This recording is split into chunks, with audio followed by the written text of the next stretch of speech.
Hey friends, we have some news from our sponsor Text Control. They just released version 32 of their document processing library, which includes new core functionality such as document footnotes, SVG export, and more. You can integrate document editing, signing, collaboration, and PDF processing into your ASP.NET Core and Angular applications with Text Control. These powerful libraries will let your developer teams focus on their core competencies, while Text Control handles your digital document processing. Check out all the new features and see the technologies live in action by visiting the demo at demos.textcontrol.com. That's demos.textcontrol.com.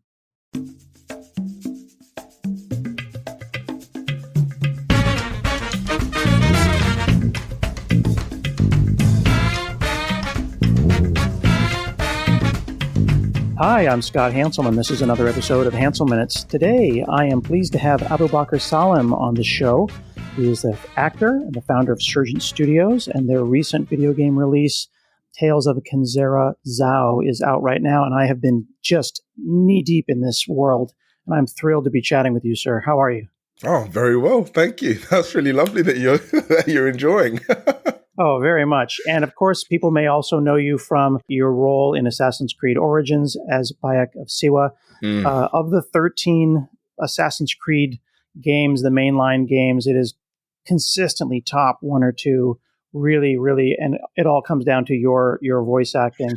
Oh, and of thank course, you, man. I'm not just gushing. My family also very much enjoyed you in Raised by Wolves. Oh, amazing. It took me a while to put that together. I mean, that is, I think, that is a compliment as an actor, right? It's like, wait a second, that's the same guy. It's the same. Yeah. You transformed. Great. I mean, that was a physicality to that one that I didn't realize it was all the same guy. Hey, man, if I'm not transforming, I'm not doing my job. I am a big Metroidvania person, like since Jump. The last, I would say maybe 3 or 4 years, maybe 5 years, it's been a renaissance of sorts in the Metroidvania space with Metroid Dread.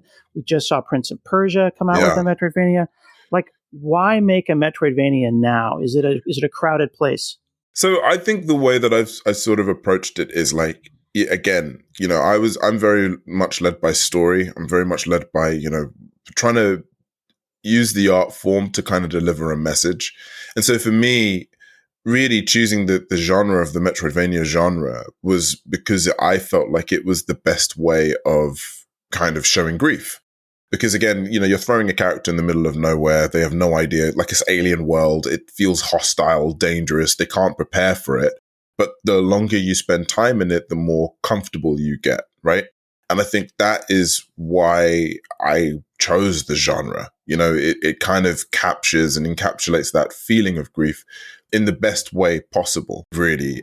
The thing is, it's like, I think we're very fortunate to be in a time right now where, like, the Metroidvania genre is almost, it's coming to people who've never played Metroidvanias before as well. And I think that's what's really cool about it, right? Because it gives audiences and players a new space to jump into. It feels like a callback to the old times, but at the same time, it feels fresh and new, which is really cool. And like, as you said, like you got games like, for example, Prince of Persia, which is, very much like this is like high end kind of, what companies can do in that sort of space. And then you've got games like Hollow Knight or even like The Messenger, right? Or even Owlboy to a degree, where it's a lot more smaller, but it still kind of pays homage to the genre in the best way. Yeah. It feels like we're in the golden age of Metroidvanias. And I say that as someone who played Metroid like when it came out. Oh, amazing. Amazing. Yeah. Now, the grief that we're talking about and the grief that you alluded to was the untimely death of your father. Yes. And when something like that happens, your life is bisected into the before time and then the after time. It really is. Yeah. My wife is an Ndebele from Zimbabwe. We've been married for 25 years. Oh, wow. This is a total coincidence, but I ended up getting Tales of Kenzera Zhao within a day or two of the 20th anniversary of her father's death. So with me playing the game and her watching the game, she was just kind of, doing her phone thing and I'm playing the game and she starts hearing familiar words. Like, hang on a second. Who is that? And then we started talking about the game and it was just a very kind of strange constellation of everything intersecting at the same time. And I was like, he made this game because this is the strange world that he's been thrown into suddenly after your father died. You could have made a film but I you know. made this. I know. And it's because mainly the reason why I did a game, because my father introduced me to games. Again, I wanted to make something that honestly respected him, or honestly, I kind of paid homage to myself as well, to a degree of what I'm going through. I remember the game I was playing the day I found out he was passing. It was The Witcher 3. And like, this is the thing. And like, it was one of those ones where games have been so in my life and ingrained in my life, especially with my father. Like it was just something that I had to do. And I had no idea what it meant to make a game, right? The only experience I've had of games was voicing Bayek, right? So the idea of making one was almost like it was alien territory, but I had to do it because it was the only way to do right by him. And he was a software engineer, isn't that right, at Xerox? Yes, yeah, he was a software engineer at Xerox. We worked in Welwyn Garden City, which was again like a really sort of is calm, peaceful area, which was really cool. And he C++ was his thing, but he just he appreciated the art of games, just never really kind of dove into it. But he allowed me to play it and enjoy it, and he listened to me whenever, and he'd watch as well, right? My first early viewer or fan, my subscriber on Twitch, that kind of thing. And was he still around when you were nominated for a BAFTA Games Award? No. So this is the thing. He passed away just before I had graduated from drama school. Oh, wow. I mean, even before I got an agent, he wasn't able to really see where I had got to or the work that he had essentially put into me getting to where I got to kind of come to fruition in a way. Yeah. When my wife is thinking about her dad, and my father is still around, my dad's 80, we hear our dads in our own words. And now I have a 16-year-old and an 18-year-old, and I keep seeing my dad in right. It's his stride, it's his hair, it's his hairline. Right. I'm curious. You're English, but you're first generation Kenyan. The accent. Are you your dad in this? Are you hearing your dad? I mean, all the time, all the time. I mean, like I can. Yeah, I mean, it definitely pulling from him. It's funny though, even when I speak to my family and when I speak to even my mother, like the accent kicks in. Like, so it's very much a thing. So yeah, it's funny. I do even find, not only within the game space, but even with, my own daughter, like I look at her and I'm like, oh my God, you were exactly like my father. Like I can see like the way you furrow your brow, the way you are, the way you even walk as well. Like it's very surreal, very, very surreal. Yeah. It's so amazing, though, to be able to make something, to create something, to birth something like a game or a piece of film or a piece of art, on your own as an homage to your dad. Mm. And how long did it take to make the game, though? Because you said you're not a AAA game studio, with all due Absolutely respect. not. No way, man. I mean, like, I would say it's funny, right? And I'm sure you know this as well. Like, it took about 4 years from the inception of the studio to like where we are now to make this game. So just a bit over 4 years. And really, truly, though, the thing that I didn't really realize, the game was made basically in a year. Like that final year of 2023 to like where we are now, like that's where the bulk of this game came to. Because, a lot of within the 4 years, a lot of the time was spent, me building a team from scratch, me learning as well what it means to make a game, signing the deal with EA, like all the admin-y stuff that you kind of forget about when it comes to running a business. Like that was really part and parcel the most, the bulk of essentially getting the studio up and running.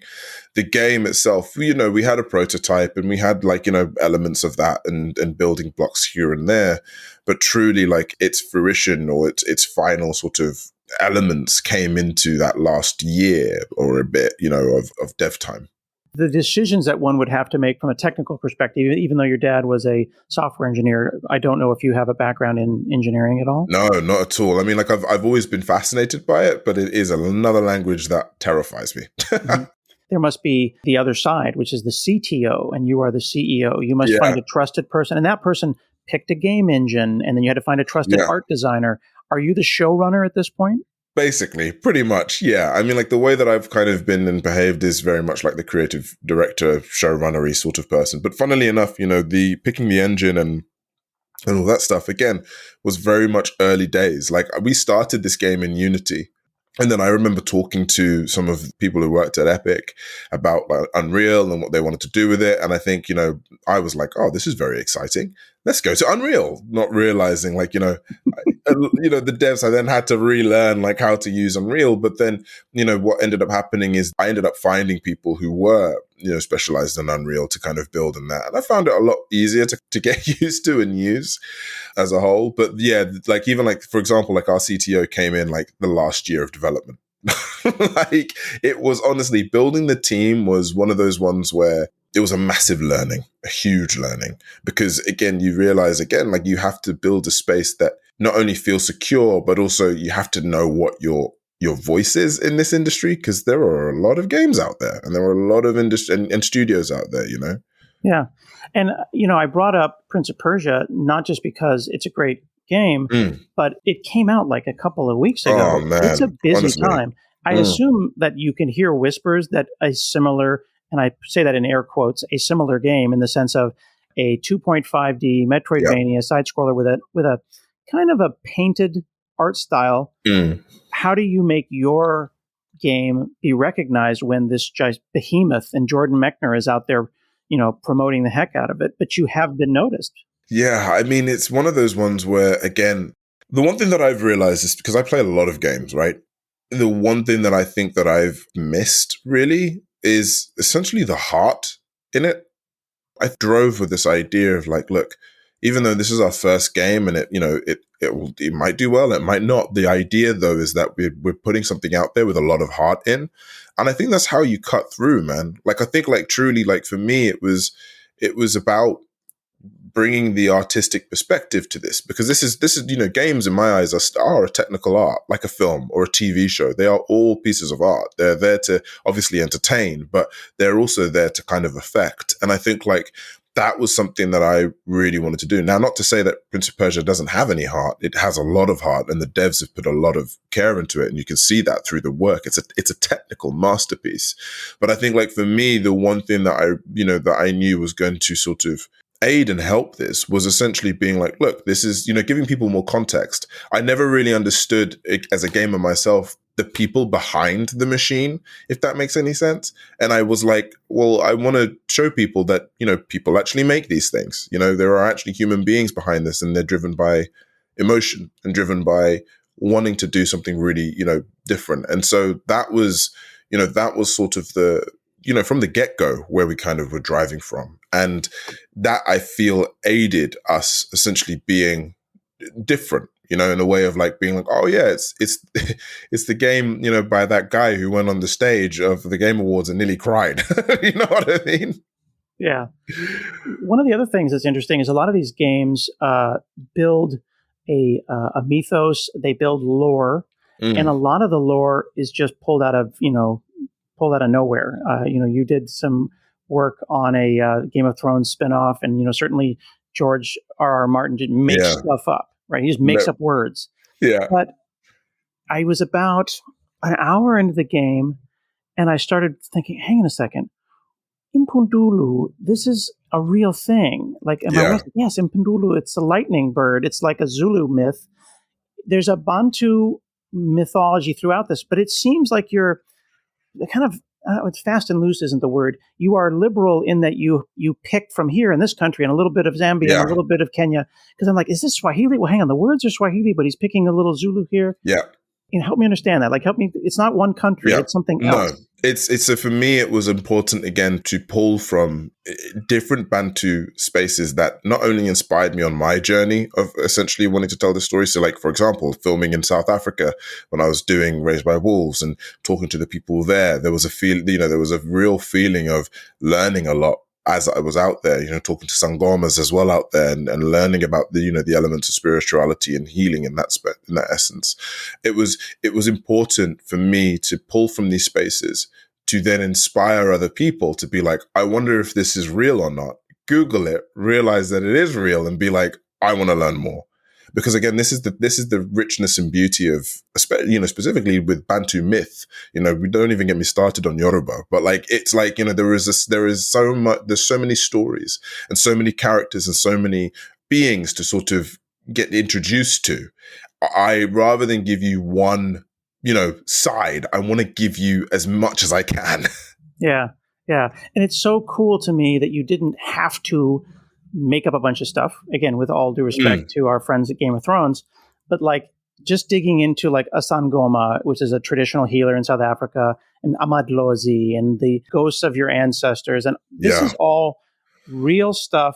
However, we have dozens or maybe even thousands of games that do, oh, it's Zeus again. Oh, it's Norse. You know what I mean? Like we've all got that Northern Hemisphere gods pantheon. Exactly.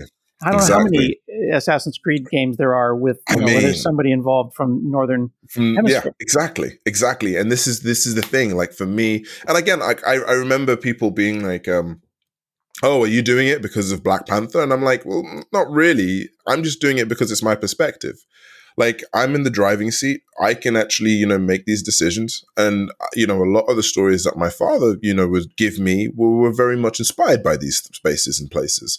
When I was in South Africa, for example, I was asking these questions because I'm in South Africa and my friends are either Zulu or Xhosa, so it makes just sense for me, when it comes to telling stories, I'm coming at it from this perspective rather than necessarily like the Norse myth or the Greek myth or anything like that, because yeah, you're right. There is a lot of Norse mythology, Greek mythology games and, even sometimes Celtic, but like truly it's about, again, that's just, what they are interested in or their perspective. And that's totally fine and cool to do.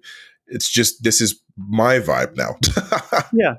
And I think also it's a rich vein. It's a huge untapped storytelling world that has not been seen.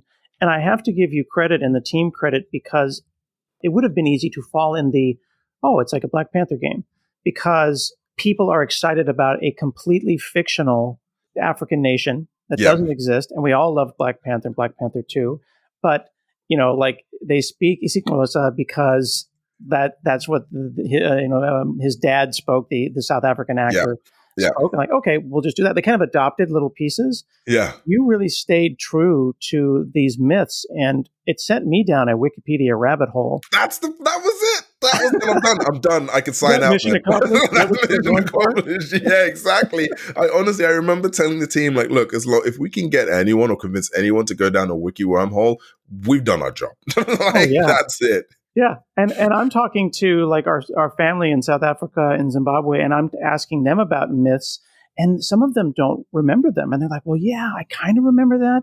So it's actually digging up previous memories of things that they were told when they were 5 or 6, but aren't, in this kind of post-colonial world. We don't really think about them as much. No. And now we are again. And I just think it's so cool to have, I don't know. I don't know why I assumed that it was just made up. And then I was like, hang on, because like I said, I've been married to an Ndebele for 25 years. Like I can speak the language like a 5-year-old. So I'm like, hang on a second. This is Swahili. Because we actually stayed in, now I'm off on a tangent now. We stayed we spent time in Nairobi and also in parts of Tanzania because my sister-in-law worked at the UNICTR at the tribunal there. So we've driven from Arusha all the way up through and across the border. So we've been all over the continent, and I've got all the meter of speech and all of these words and these pieces in our heads. And for now me to be able to share the game with my wife and with my kids who have a foot in each world. That's really cool, right? Oh, man. That's dope. Cool. Yeah, because it's that idea for me. It's like these stories, a lot of these stories aren't necessarily remembered because they're mainly, spoken. Like that's the thing about Bantu tales. It's an oral storytelling tradition. Griots, for example, would be, and I think like that's how it can easily be forgotten. Like only rarely are there some books, and either the books are written by people who kind of get it but don't, but then they're written. But I've got a book by Credo Mutua, which was he was also a Sangoma who wrote these stories. But then again, they're all perspectives, right? And this is the beauty of the oral storytelling tradition. It's like, you would tell me a story, you might have the Impundulu as like, as a small, lightning bird. I'd go and tell my daughter and it's this huge thing, you know what I mean? And so like, that was the beauty of it as well. You could change bits and make it your own and play with it that way. So that was something that was, really important to kind of do as well, was to kind of have this element of oral storytelling to the game as a whole. Yeah. Do you think that this is a moment, though, for I mean, I know this was this made in England? Where is your studio located? Yeah, I mean, we're a remote studio, so Really? it was That's important. nice. It was important for me. A lot of the concept art when I started this game. Again, no idea what it means to make a game. All I knew is that you needed really cool art, right, to begin with. Of A lot course. of the concept art where we started was done by an artist called Godwin Akpan, who's in Nigeria. Now we've got Tumo, who's in Botswana, Idris as well, Ibrahim Idris, who's also in Nigeria, like a South African artist as well, did a lot of the work while we were, 3D work as well. Like we're all over the place, got people in New York, we had people working in France. We've got, mainly people are in England, but ultimately we're a remote studio. That's amazing. And like, say what you will about COVID, but it made remote work happen. Oh man, it really did. All right, we're doing this remotely. Yeah, borders don't matter anymore. Yeah, that's basically. And the thing is like we were always going to be a remote studio. It was kind of like by chance that COVID hit and was like, oh, well, this is the normal way of working now. So yeah. One of the things I wanted to dig into a little bit is the feel. The part that blows me away the most about a game is that there's a loop, an inner loop that they call the gameplay loop. It's hard to explain, especially on a podcast, but do your hands feel right? Does your body move correctly? Do you lean forward when you're trying to make a certain wall jump? And is this the left bumper? Is that what it should do? Or should it be the right bumper? What makes your hands feel right? There's some punishing platforming in this game. I know. I mean, I was in Act 1 trying to get up to the baobab tree. Yeah. I spent probably 20 minutes trying to wall jump there. And I'm thinking to myself, like, I felt like I was competing against you because you're in a room somewhere talking about milliseconds with the team. Yeah. Trying to decide the right amount of milliseconds for you to have that window to press the button. Are you deciding those things? Are the team deciding that the feel of it in your hands should feel a certain way? It's a mix of both. I for me, I really told the team, like, I mean, it's like put it this way. The team that I formed have never really built a Metroidvania before, and they've never built a side scroller before. They are, most of the team are very much developers who come from either like the Hitman series or, or big sort of, this is like the first time. So this is also why I was like, I'm going to throw everyone in the deep end. So, one of the things that what we were good at though, or what we wanted to do was we wanted to kind of capture this element of it feeling like a dance, but at the same time, you have to be precise, And I think like that is what has been key to conveying this feeling of grief, of the journey of grief. The feeling that it does feel like you're kind of in this, this loud music, like, the music is pumping, it's crazy. There's a lot of noise. But if you really focus, you can hear the beat of the drum. And that's how you essentially figure out and find the way of jumping, dashing, jump, dash. And it's like, so that's why that's what we really wanted to do. It's almost like a lot of the people who I find myself anyway, when I play games, sometimes you attack the controller. And the more you kind of get frustrated, the more attacking you attack, the more you kind of keep attacking the controller. When actually the way to kind of beat this is the opposite. Every time you fail, you get calmer. Because that's essentially the way, again, that's that journey of grief. Oh, man. People can't see me, or maybe they will if I put this on YouTube, but like, you just blew my mind. So I've been playing this for the last several, weeks since it came out, but I played it for the last 2 hours, literally right up until 5 minutes before you came on, because I wanted to have the feeling in my hands. And I was going up and down this one section where you have to not wall jump 2 or 3 times, but it's precise wall jump, half of a double jump, smash over. It was very, and I was getting so angry. And then I end up on an elevator where there's like every level is new bad guys, new enemies, and I'm chasing after this little girl who's always one step away. Yeah, and I was getting so freaking mad, and I did it. You manipulated me. I was button mashing. Yeah, and I literally put the thing down, and I went, this freaking game, man. Okay. And I was like, pop, pop, pop, pop. And you're absolutely right. And it was not a rhythm game, but it was for a moment. Yeah. Until I got to the top. And then I went, and all the tension came out of my shoulders. And that's the thing. That's the thing. Like, I think with me, I remember again, and I'm still sometimes I have my moments where I'm feeling so emotional and I get lost in it. And like, and I feel like I'm getting frustrated and I keep getting frustrated and I'm not being able to do it. And it's only until I actually take a breather, stop, and just am like, actually, hold on, I can do this. Is when you do it. It's like, the feeling reminiscent is to like when you keep failing a Sonic level or like a Mario level, the more you fail it, the harder it gets because you're like, oh God, and you keep getting frustrated and you keep thinking about it too much when actually the trick is to not think about it. Yeah.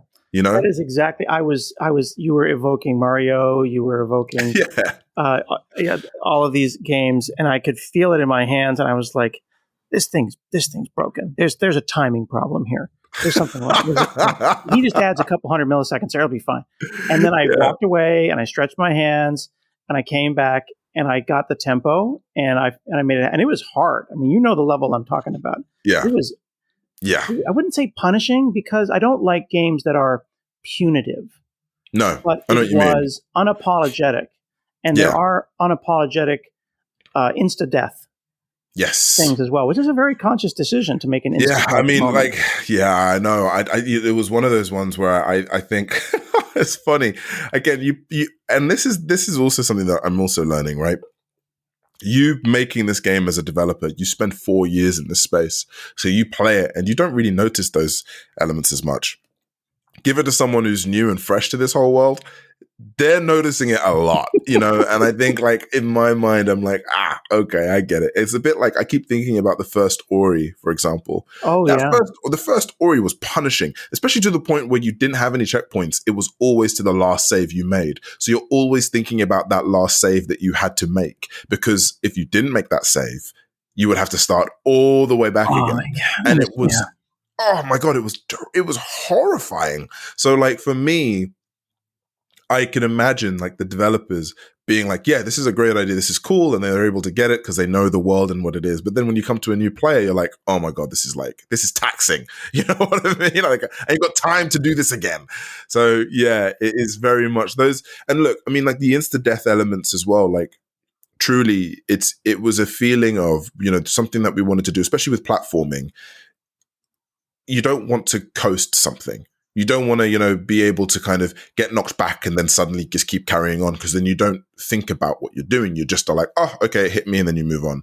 That's the thing about those thorns. The thorns, which are, kind of reddy pink, when they knock you back a bit, they take a bit of your health, but they're not really threatening. You can kind of move on. But every time you see those really white spikes, those insta-death spikes, you're like, oh, buddy, I've got to think about this now. I've got to be really careful. And that invokes an emotion. And that's the thing. It invokes something in you that makes you think like, I've got to really think about what I'm about to do here, because any false move is going to set me back. That's so true. And some of those spikes, you like, oh, I'll just jump over them. Well, no, you won't, because there's another one exactly at the apex of your jump. Exactly. And I'm thinking to myself, you did that on purpose. And this is the thing. The thing is, it's a good way also for me, because like, I'm watching my wife play, for example, and it's a good way of her learning, the idea of actually, oh yeah, precision jumping. Depending on how hard I press that X button, it allows me to kind of alter the height of the jump. And honestly, you could see that she was doing this like 3 or 4 or 5 times. She's never played games before, but when she did it, that feeling of elation, you can't replicate that stuff, man. Yeah, you really can't. It's been an absolute joy to play. And I gotta say, like, I know you said that you're a small studio, but I played Metroid Dread a couple of months ago. I'm in the middle of Prince of Persia. I'm in the middle of Tales of Kenzera Zao. Put them side by side. You can't tell what the AAA game is and what the single A game is. Oh, man. Thank you so much, buddy. Honestly, the last question I wanted to ask you is the price point. Yeah. This is a bargain for the number of hours you get. That must have been a conscious decision as well. Yeah, it's man. Not a $60 game. No. You can get it for $20, $30. Yeah, $20. Yeah. It was one of those ones again, like I'm very much aware that gaming as a hobby is quite expensive, right? For anyone. I remember when I was growing up, I could basically only get like one game a year. Like literally, it was very difficult. So when it came to deciding about what the price point is, I remember talking to EA about this, and we were talking about this, and the other, and we were essentially like, actually, what's the price of pizza? When you order a pizza or you order a takeout, like what's that going to be like? And essentially we were like, oh, it's about $20 or $16.99 here, for example. Like, well, get it, make it the price of pizza. Think that people are stealing from the company, man. Like, give them something really good, because you don't feel bad when you eat a pizza. Like, a pizza's good, right? So that to me was really important. It was important to make this game as accessible as possible to as many people as possible. That doesn't necessarily feel like I'm having to break my own bank account or decide whether I'm going to do shopping for the week or buy a video game, because I feel like that's essentially the space that we're kind of jumping into a bit. So yeah, it was important to make this a price point that felt accessible to as many people as possible, but also give them the experience and, the high fidelity of a game that feels good, Yeah, that makes sense. These $70 games are getting out of control, but crazy. The number of hours of value that has already been provided, like for the price of a pizza or a movie ticket, it's already proven itself. It has been an absolute joy chatting with you, sir. I could talk to you for another hour, I'm sure. And I want to thank you for spending time with me today. No, thank you for having me, man. Really, really appreciate it. Tales of Kenzera Zhao is available now on Nintendo Switch, PlayStation 5, Xbox, and Windows under the EA Originals publishing label. You can get it everywhere that you get games. I want to thank Abubakar Salim for spending time with me today. And this has been another episode of Hansel Minutes, and we'll see you again next week.